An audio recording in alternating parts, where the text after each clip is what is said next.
Hayda bizge inip sık. Durmuştu temletem diyen aşırıların bilip sık.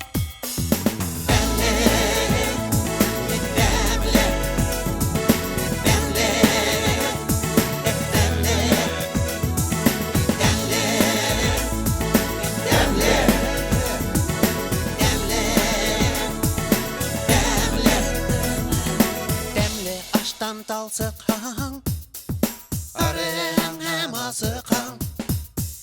Kara bizdin tapşırıldı, indiden kalır hınktan.